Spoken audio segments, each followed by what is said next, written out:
기도합시다. 은혜 받읍시다. 하나님의 은혜가 우리 가운데 충만하게 되기를 주의 이름으로 축복합니다. 2021년도가 시작이 되었습니다. 2021년도에도 더욱 하나님의 풍성한 은혜를 사모하시고 의지하는 그런 멋진 삶을 사시는 성도님이 되시기를 바랍니다. 하나님의 풍성한 은혜로 무슨 일을 만나도 형통한 삶을 살게 되기를 주님의 이름으로 축복합니다. 하나님께서 성도들에게 원하시는 여러 가지 일들 가운데 우리가 꼭 기억해야 할 일이 하나 있습니다. 그것은 성도가 세상 속에서 죄를 범하지 않는 삶을 살기를 하나님이 원하신다는 것입니다. 하나님께서 에덴 동산을 완벽하게 만드시고 그곳에 아담과 하와를 살게 하셨습니다. 그곳에는 무엇 하나 부족한 것이 없었습니다. 아담과 하와는 하나님과 친밀한 교통과 교제의 삶을 살았습니다. 아담과 하와는 조금 더 거리낌 없이 하나님께로 나아갈 수가 있었습니다. 그런데 이렇게 완벽했던 환경이 아담과 하와의 죄 때문에 깨어져 버립니다. 아담과 하와의 범죄로 완벽한 환경이 흐트러지게 되어버렸습니다. 아담과 하와는 에덴 동산에서 추방을 당합니다. 아담과 하와의 범죄로 인하여 하나님이 창조하신 창조계의 질서가 깨어졌습니다. 아담과 하와의 범죄로 인하여 아담과 하와는 하나님과의 관계가 단절되어 버립니다.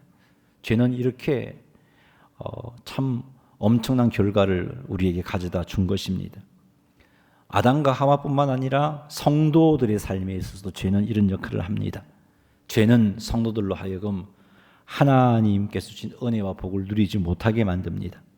죄는 하나님과의 관계를 성도들에게 하나님과의 관계를 멀어지게 만듭니다. 성도가 성도답게 살지 못하게 만듭니다. 그러므로 성도인 우리들은 죄를 경계하면서 죄를 범하지 않는 삶을 살아가야 합니다. 2021년 올 한 해 죄를 범하지 않는 삶을 사는데 헌신하시기를 주님의 이름으로 축원합니다.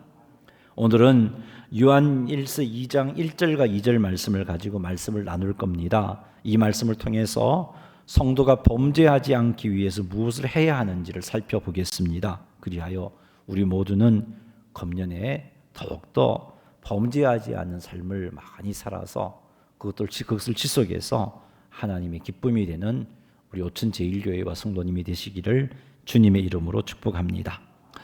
요한일서 2장 1절 말씀을 같이 읽겠습니다. 나의 자녀들아 내가 이것을 너희에게 쓰면 너희로 죄를 범하지 않게 하려 함이라. 만일 누가 죄를 범하여도 아버지 앞에서 우리에게 대언자가 있으니 곧 의로우신 예수 그리스도시라. 아멘. 본문 1절 말씀은 요한일서에 기록된 목적을 우리에게 소개해 주고 있습니다. 1절 말씀에 의하면 요한일서가 기록된 목적은 성도들로 하여금 죄를 범하지 않도록 하기 위해서다라고 그렇게 소개해 주고 있습니다.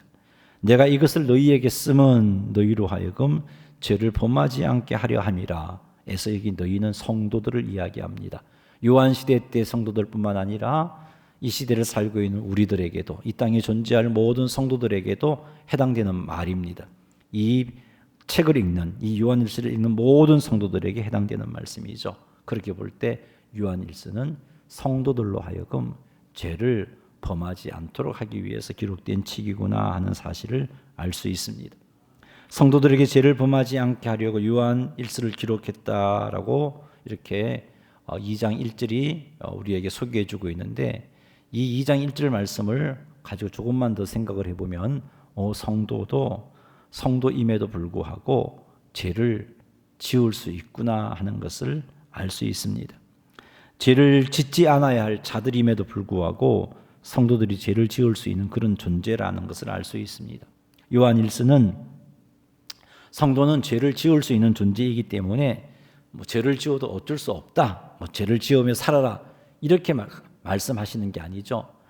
죄를 지을 수 있는 존재임에도 불구하고 죄를 지어서는 안 된다는 겁니다. 성도들이 죄를 지을 수 있는 존재이지만 죄를 짓지 않을 수 있는 방법도 있기 때문에 하나님께서 주신 그 방법도 있기 때문에 그 방법을 쫓아서 죄를 짓지 않고 살아야 된다는 것을 가르쳐 주시는 말씀이 요한 1서의 말씀입니다. 사랑하는 성도 여러분, 우리는 죄를 지을 수 있는 연약한 존재입니다. 그럼에도 불구하고 죄를 범하지 않는 삶을 살아야 할 자들입니다.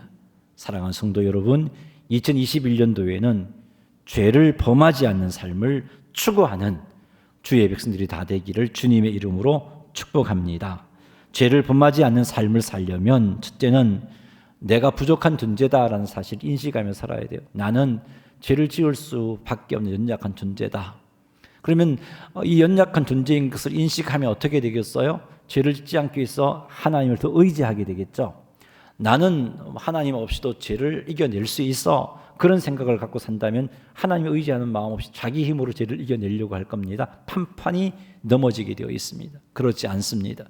우리는 죄를 지을 수밖에 없는 연약한 존재입니다. 이것을 인식해야 되고, 그래서 이 험한 세상 가운데 죄를 짓지 않기 위해서 하나님을 더욱더 의지하는 삶을 살아가야 되는 것입니다. 우리는 그런 존재입니다. 두 번째, 우리가 죄를 짓지 않으려면 하나님께서 빛 가운데 계신 것 같이 우리도 빛 가운데 행하는 자가 되어야 됩니다.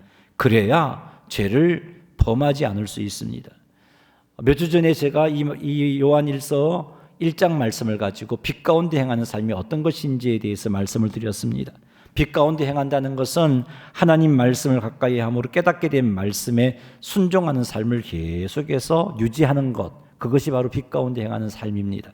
성령 하나님께서 깨닫게 하시고 기억나게 하신 하나님의 말씀에 순종하기 위해서 의식적으로 노력하는 것, 그것이 빛 가운데 행하는 겁니다. 이런 노력을 지속하는 것, 그것이 빛 가운데 행하는 겁니다. 사랑하는 성도 여러분, 우리가 2021년도 이렇게 빛 가운데 행하면, 하나님께서 깨닫게 하신 말씀에 순종하고 의식적으로 노력하면 우리는 범죄치 않는, 죄를 범하지 않는 삶을 살아가게 될 것입니다. 그러니 빛 가운데 행하기를 힘쓰시는, 그리고 나의 존재가 참으로 연약한 존재인 것을 인식하시고 하나님을 의지하시는 그런 삶을 사시는 성도님들이 다 되시기를 주님의 이름으로 축복합니다.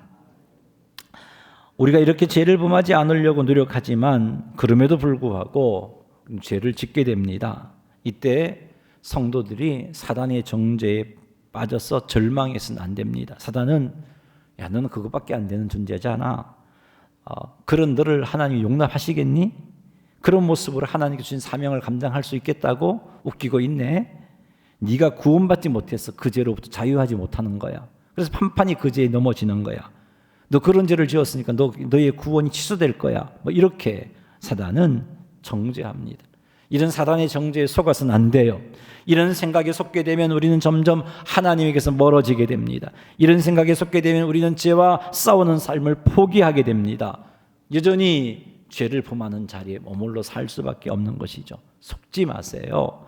요한 1서 2장 1절 하반절 말씀을 읽어보겠습니다. 만일 누가 죄를 범하여도 아버지 앞에서 우리에게 대언자가 있으니 곧 의로우신 예수 그리스도시라. 아멘. 사도 요한이 이 말을 무슨 의미로 했을까요? 사도 요한이 이 말씀을 하신 것은 죄를 지었다 할지라도 절망하지 말아라, 정죄에 빠지지 말아라, 죄를 지었다 할지라도 하나님께서 너희를 포기하지 않으신다라는 사실을 말해주고 싶었던 거예요. 그것을 말해주고 싶어서 2장 1절 하반절의 말씀을 했던 겁니다. 이런 의미로 사도 요한은 만일 누가 죄를 범하여도 아버지 앞에서 우리에게 대언자가 있으니 곧 의로우신 예수 그리스도시다라고 했던 겁니다. 여기서 대언자가 헬라어로 파라클레토스라는 단어를 쓰고 있습니다. 파라클레토스의 의미는요, 옹호자, 변호자, 보혜사, 헬퍼, 중재자, 이런 뜻이 있습니다.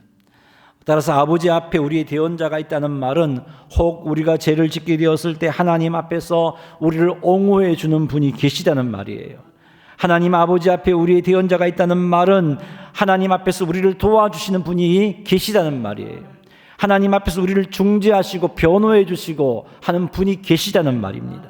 그러니 우리가 죄를 지었을 때 우리의 옹호자가 계시고 우리를 중재하는 분이 계시고 우리를 도와주는 분이 계시니 절망하지 말라는 겁니다. 마귀의 참소에 속아서, 마귀의 정죄에 속아서 주저앉지 말라는 겁니다. 나는 하나님의 사랑을 받지 못할 존재가 되었구나 속지 말라는 겁니다. 하나님에게서 멀어지지 말라는 겁니다. 우리가 죄를 짓게 되면 하나님 앞에서 우리를 위해 옹호해 주시는 분이 계시니, 하나님 앞에서 우리를 도와주시는 분이 계시니, 하나님 앞에서 우리를 중재하시는 분이 계시니 염려하지 말라는 겁니다. 그 대언자가 누구냐 하면 예수 그리스도입니다. 요한은 대언자가 예수 그리스도이심을 밝히면서 그분이 의로우시다라고 말씀하고 있습니다. 요한일서 2장 1절 하반절 말씀 같이 한번 읽어보겠습니다. 만일 누가 죄를 범하여도 아버지 앞에서 우리에게 대언자가 있으니 곧 의로우신 예수 그리스도시라. 아멘. 요한은 예수 그리스도를 의로우신 분으로 밝히고 있습니다.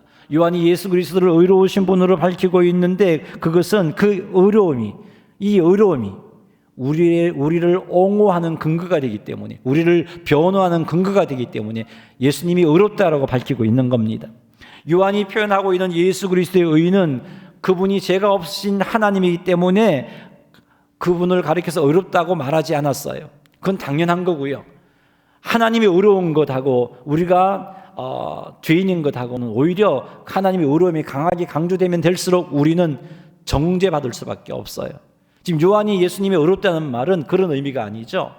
요한이 예수님이 의롭다고 말씀하신 것은 성자 하나님께서 사람이 되셔서 이 땅에 살면서 우리는 죽었다 깨어나도 율법을 지켜 완수할 수 없는데 그분이 사람의 몸을 입으시고 철저하게 율법을 완수하심으로 획득한 의를 가리킵니다. 우리를 대표해서 율법을 완수하신 의를 말합니다. 율법은 우리를 정죄하지만 예수님은 율법의 의를 완벽하게 이루어 놓으셨어요. 로마서 10장 4절 말씀 읽어보겠습니다. 그리스도는 모든 믿는 자에게 의를 이루기 위하여 율법의 마침이 되시니라. 그리스도는 모든 믿는 자들에게 의를 이루기 위하여 율법의 마침이 되셨다라고 말씀하고 계십니다. 율법의 마침이 되셨다는 것은 예수님께서 율법을 완벽하게 지키셨다는 말이에요. 예수님께서 죽기까지 복종하심으로 율법을 완벽하게 이루셨다는 말씀입니다. 예수님께서 율법에 완벽하게 순종하셨다는 겁니다. 이렇게 완벽하게 순종함으로 율법을 통해서 의를 이루셨다는 거예요. 그 의가 지금 요한이 말하고 있는 의로운 예수 그리스도라는 말입니다. 예수 그리스도께서 성취하신 이 의는 로마서 10장 말씀에 의하면 모든 믿는 자에게 의를 이루기 위한 것이다 라고 그렇게 말씀하고 있지 않습니까? 사도 요한은 이것을 생각하면서 의로우신 예수 그리스도, 그분이 율법을 완성하셔서 의를 획득하셨는데 우리에게 그 의를 전가시켜 주셨잖아요. 나는 완수할 수 없었지만 예수님이 완수하시고 그것을 나에게 주시며 너 의인이다라고 말씀해 주셨잖아요. 그것이 하나님 앞에서 우리의 중보자 예수님께서 우리가 의롭다고 말할 근거가 되어지는 것이다라는 겁니다.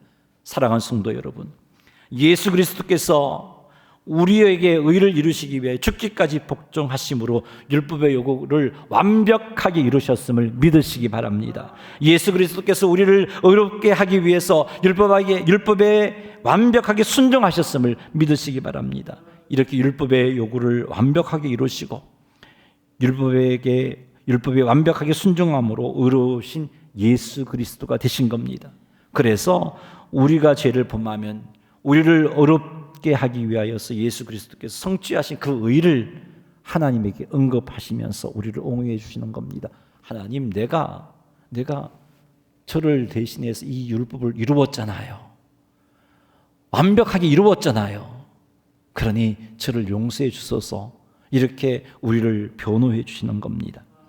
하나님은 우리의 옹호자, 우리의 대언자, 우리의 보혜사, 우리의 변호사이신 예수 그리스도의 그 말씀을 듣고 우리를 의롭다라고 말씀해 주시는 겁니다. 그러니 혹 죄를 지었을 때 너무 절망하지 마시기 바랍니다. 사단의 성죄에 속아서 하나님에게서 멀어지는 그런 일이 일어나서는 결단코 되지 않을 것입니다. 사랑하는 성도 여러분, 죄를 범하지 않는 삶을 사시기 바랍니다. 빛 가운데서 행하시기 바랍니다. 성령께서 깨닫게 하시고 기억나게 하시는 하나님의 말씀에 순종하시기 바랍니다. 의식적으로 순종하시기 바랍니다. 그리고 이 순종을 지속하시기 바랍니다. 이렇게 살다가 혹 우리가 죄를 짓게 되면 하나님 앞에 우리의 대언자가 계심을 믿으시기 바랍니다. 하나님 앞에 우리의 옹호자가 계심을 기억하시기 바랍니다. 그리고는 담대하게 하나님께 나아가십시오. 누구를 믿고? 우리의 옹호자 예수 그리스도를 믿고, 나는 내 모습으로는 도무지 나아갈 수가 없어요. 하나님 앞에 죄를 지었는데 어떻게 나아갑니까? 하지만 하나님 앞에 누가 계시나요? 나의 옹호자 예수 그리스도가 계시잖아요. 그 예수 그리스도를 믿고 나아가는 겁니다. 믿고 나아가서 우리가 우리의 죄를 자백하면 되는 거예요. 요한일서 1장 9절 말씀 읽어보겠습니다. 만일 우리가 우리 죄를 자백하면 그는 미쁘시고 의로우사 우리 죄를 사하시며 우리를 모든 불의에서 깨끗하게 하실 것이요. 아멘. 하나님 앞에 나아가면, 예수님을 의지하여 하나님 앞에 나아가 우리의 죄를 자백하면 하나님께서 우리의 죄를 사하여 주실 뿐만 아니라 우리를 모든 불의에서 깨끗하게 하신다라고 약속해 주고 계십니다. 이렇게 깨끗해지면 우리는 성령 충만해지고, 이렇게 깨끗해지면 다시 일어나 죄를 범하지 않는 삶을 시작하게 되는 것이에요. 그래서 여러분, 우리가 죄를 범하지 않는 삶을 살려면 빛 가운데서도 행해야 되지만, 또 참으로 중요한 것은 우리에게는 하나님 앞에 위대한 나의 옹호자, 나의 변호사가 계시다라는 믿음이 있어야 되는 것입니다. 그러니 꼭 기억하시기 바랍니다. 우리에게는 하나님 앞에 우리를 옹호하시는 예수 그리스도가 계시다는 사실을 믿고 기억하시기 바랍니다. 예수 그리스도께서 나의 옹호자가 되시고, 나의 헬퍼가 되시고, 나의 보혜사가 되시고, 나의 중재자가 되심을 기억하시기 바랍니다. 혹 우리가 참 열심히 살다가 한순간 실수로 하나님의 마음을 아프게 하는 죄를 짓게 되었을 때 우리에게 대언자 예수 그리스도가 계심을 기억하십시다. 사단의 정죄에 속지 마세요. 하나님 앞에서 우리를 어렵다 하시기 위해서 율법의 마침이 되신 예수 그리스도를 기억하시기 바랍니다. 우리를 어렵다 하시기 위하여 죽기까지 복종하심으로 의로움을 성취하신 예수 그리스도, 그 의가 우리를 어렵게 하심을 믿으시기 바랍니다. 그리고 그 믿음으로 담대하게 하나님께 나아가 우리의 죄를 자백하고, 그로 말미암아 죄로부터 깨끗하여지고, 그로 인해서 더욱더 성도답게 살아가시는 주의 백성들이 다 되시기를 주님의 이름으로 축원합니다. 1절 말씀은 예수님이 하나님 앞에서 죄를 지은 우리를 위하여 변호하시는 근거로 예수님이 성취하신 의로움을 언급했습니다. 그런데 2절 말씀은요, 예수님이 하나님 앞에서 우리의 변호사가 되시는 근거로 예수님께서 우리를 위한 화목 제물이 되셨다라는 사실을 언급해주고 있습니다. 요한 1서 2장 2절 말씀 읽어보겠습니다. 그는 우리 죄를 위한 화목 제물이니 우리만 위할 뿐 아니요 세상의 죄를 위하심이라. 아멘. 여기서 화목 제물, 그는 우리의 죄를 위한 화목 제물이라 그랬는데, 여기서 화목 제물의 의미는 화목하게 하는 제물이라는 뜻입니다. 죄인인 우리들이 의로우신 하나님과 화목할 수 있게 하는 제물이다라는 뜻이, 누가요? 예수님은 우리를 하나님과 화목하게 하는 제물이 되셨어요. 구약 제사법에 의하면 죄인이 하나님 앞에 나아가려면 반드시 속죄 제사를 드려야 했습니다. 속죄 제사를 드려야만 하나님 앞에 나아갈 수 있어요. 그 죄가 덮여졌기 때문에. 심지어 대제사장도 마찬가지예요. 하나님 앞에 나아가기 위해서는 자신의 죄를 속하기 위해서 속죄 제물을 잡아 속죄 제사를 드려야 했습니다. 이렇게 속죄 제사를 드리면 하나님께서 그 속죄 제사의 제물을 받으시고 대제사장의 죄를 용서해 주시는 거예요. 속죄 제물을 드리는 자의 죄를 용서해 주시는 겁니다. 이 속죄 제사의 제물이 바로 예수 그리스도를 의미하는데, 구약의 속죄 제사의 제물처럼 예수 그리스도께서는 우리의 죄를 속하기 위하여 십자가에서 죽으셨습니다. 하나님이신 예수님께서 우리로 하여금 하나님 앞에 의인으로 서게 하시려고 이렇게 속죄 제사의 제물이 되신 거예요. 그래서 사도 요한은 하나님 앞에서 우리를 변호하시는 근거로 예수님께서 화목하게 하는 제물, 속죄 제사의 제물이 되신 것을 언급하고 있는 겁니다. 예수님께서 이미 2000년 전에 십자가에서 우리의 죄값을 갚아주셨잖아요. 속죄제사의 제물이 되심으로, 화목하게 하는 제물이 되심으로, 혹 우리가 죄를 짓게 되면 하나님 앞에서 우리의 변호사로 계신 예수님께서 하나님에게 이렇게 말씀할 겁니다. 이렇게 변호할 거예요. 내가 저를 위하여 속죄제사의 제물이 되지 않았습니까? 내가 저를 위하여 화목하게 하는 제물이 되지 않았습니까? 하오니 하나님, 저에게 죄를 묻지 마시기 바랍니다 라고 변호하실 겁니다. 그러면 하나님은요, 그 예수님의 그 변호를 들으시고 우리의 죄를 인정하지 않으시는 거죠. 우리를 예수님의 속죄제물이 되신 것을 기억하시고 죄 없다라고 인정해 주시는 겁니다. 그러니 사랑하는 성도 여러분, 살면서 죄를 지을 때 결코 사단의 정죄에 속아서 하나님에게 멀어지지 마시기 바랍니다. 오히려 하나님 앞에서 예수님이 우리의 대언자가 되셔서 우리를 변호하고 계심을 믿고 담대하게 하나님에게 나아가시기 바랍니다. 그리고 하나님 앞에 우리의 죄를 고백하시기 바랍니다. 하나님 아버지, 제가 하나님의 마음을 아프게 했습니다. 육체의 소욕을 이기지 못하고 음란한 죄를 지었습니다. 저는 죄인이지만 저를 사하시기 위해서 십자가 위에서 죽으신 예수 그리스도를 믿는 믿음을 보시고 나를 화목하게 하기 위해서 화목제물 대신 화목하게 하는 제물이 되신 예수 그리스도를 믿는 믿음을 보시고 용서해 주옵소서라고 그렇게 자백하고 회개하시기 바랍니다. 이렇게 회개하면 하나님께서 우리의 믿음을 보시고 우리의 회개를 받아주십니다. 요한일서 1장 9절 다시 읽어보죠. 만일 우리가 우리 죄를 자백하면 그는 미쁘시고 의로우사 우리 죄를 사하시며 우리를 모든 불의에서 깨끗하게 하실 것이요. 아멘. 하나님께서는 우리의 대언자 예수님을 보시고 우리의 죄를 사하시고 우리를 모든 불의에서 깨끗하게 해 주십니다. 할렐루야. 그러니 사탄의 정죄에 속지 마십시오. 그러니 하나님의 마음을 아프게 하는 죄를 지었을 때 예수님을 의지하여 담대하게 하나님에게로 나아가 용서를 구하시기 바랍니다. 우리의 죄를 자백하시기 바랍니다. 그리하면 용서함을 받게 됩니다. 자, 그런데 우리는 참 못된 기질이 있어요. 이렇게 너무나 좋은 하나님의 은혜를 가지고 오히려 죄를 짓는데 자유로워지려고 하는 기질이 있습니다. 여러분, 이런 은혜를 이용하여 죄 짓는 데 자유하면 안 돼요.